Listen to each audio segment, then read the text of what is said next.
In question 1 of this exercise, we have to find out which congruence criterion we can use in each of the following parts. So let's look at the first part that follows this question. So in the first part, we have these two triangles ABC and DEF, in which AC is equal to DF. So let me mark this. AC is equal to DF. Then AB is equal to DE. So AB is equal to DE. And then BC is equal to EF. So BC is equal to EF. And so triangle ABC is congruent to triangle DEF. And we have to specify which congruence criterion has been used to make this claim of congruence. Well, we can see that the three sides of triangle ABC are equal to the three corresponding sides of triangle DEF.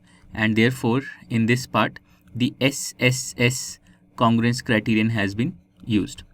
Okay, because the three sides of three corresponding sides of the two triangles are equal. So that's part A. Then in part B, we have these two triangles RPQ or PQR and XYZ, which have been claimed as congruent. And okay, so here's the congruence relation, PQR congruent to XYZ. Now let's look at what is given. So ZX is equal to RP. So ZX is equal to RP. Then RQ is equal to ZY. So RQ is equal to ZY. And then angle PRQ is equal to angle XZY. So angle PRQ here is equal to angle XZY. So what congruence criterion do you think has been applied here? Well, two sides and the included angle of the first triangle are equal to the corresponding two sides and the included angle of the second triangle. So for this part, we have, or the problem has used the SAS congruence criterion to make this claim of congruence. Okay, so for part A, the answer is SSS, and for part B, the answer is SAS.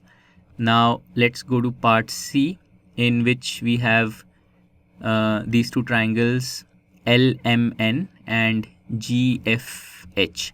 So these are the two triangles that have been claimed as congruent triangles, and we are given that angle MLN is equal to angle FGH. Angle MLN is this angle FGH is this angle here. Then we are also given that angle NML is equal to angle GFH. Angle NML is this angle GFH is this angle here, GFH. And then we have ML is equal to FG. So ML is this side and FG is this side. So what we see for these two triangles is that two angles and a side pair of the first triangle are equal to the corresponding two angles and the side of the second triangle. Okay, so two angles and a side in the first triangle are equal to the corresponding two angles and the side in the second triangle, and this means that the ASA congruence criterion can be applied to make this claim of congruence for the two triangles in part C. Okay, and then we come to part D. In part D, we have the part claims that triangle ABE is congruent to triangle CDB, and we are given that EB is equal to DB. So EB is equal to DB. Then AE is equal to BC. So AE is equal to BC. And angle A is equal to angle C is equal to 90 degrees. So angle A is here 90 degrees. Angle C is 90 degrees here. So we see that in these two triangles, both of them are right angle triangles, and the hypotenuse and one side of triangle ABE is equal to the corresponding hypotenuse and side of the second triangle. And this means that the RHS congruence criterion can be applied to make this claim of congruence between the two triangles. So that completes question number 1.